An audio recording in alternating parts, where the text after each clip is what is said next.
We now face the most grounding reality of the scroll of battle preparations.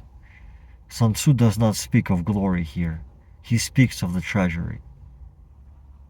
This lesson is a warning that has broken empires for millennia. War is always expensive. Sun Tzu calculates that running an army of 100,000 men costs 1,000 ounces of precious metal, silver or gold, every single day. In modern terms, we are talking about billions of dollars disappearing into the furnace of a conflict every month. To understand where the money goes, we must look at the three directions the wealth flows. Number 1.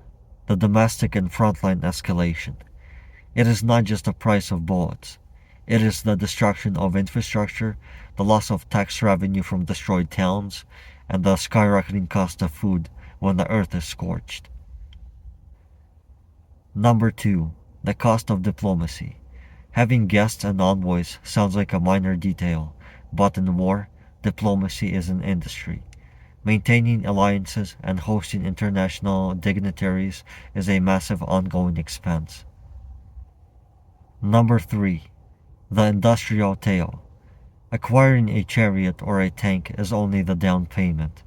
You must build the workshops, secure the glue and the paint, and pay the mechanics we discussed in an earlier lesson to keep that equipment from becoming a sunk cost. The war in Ukraine is a masterclass in the colossal expenditure Sun Tzu described. Take the price of a single shot. A single Western-made interceptor missile can cost 2 to 4 million.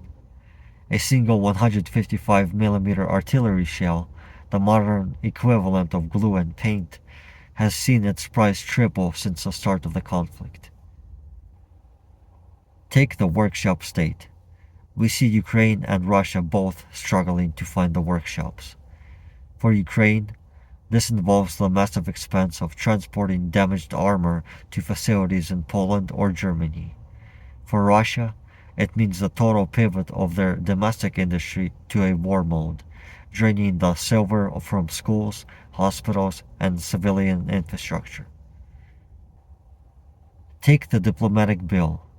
Think of the endless envoys and summits, the cost of maintaining the global coalition supporting Ukraine, and the cost to Russia of bypassing sanctions, is a diplomatic expense that Sun Tzu would recognize instantly as a massive cost. Sun Tzu's most vital insight is that silver doesn't just stay at a high level, it escalates. The longer the war goes on, the more expensive it becomes. Supply chains break, equipment wears out, and the human capital of the nation is depleted. If you lay siege to a town, you exhaust your strength. If the campaign is protracted, the resources of the state will not be equal to the strain. Here is your war tip. Keeping an army in the field is vastly expensive, and the longer the war goes on, the more expensive it becomes.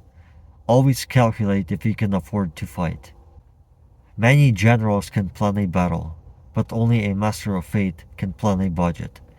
In the Russia-Ukraine war, the final victor may simply be the one whose treasury is the last to hit zero.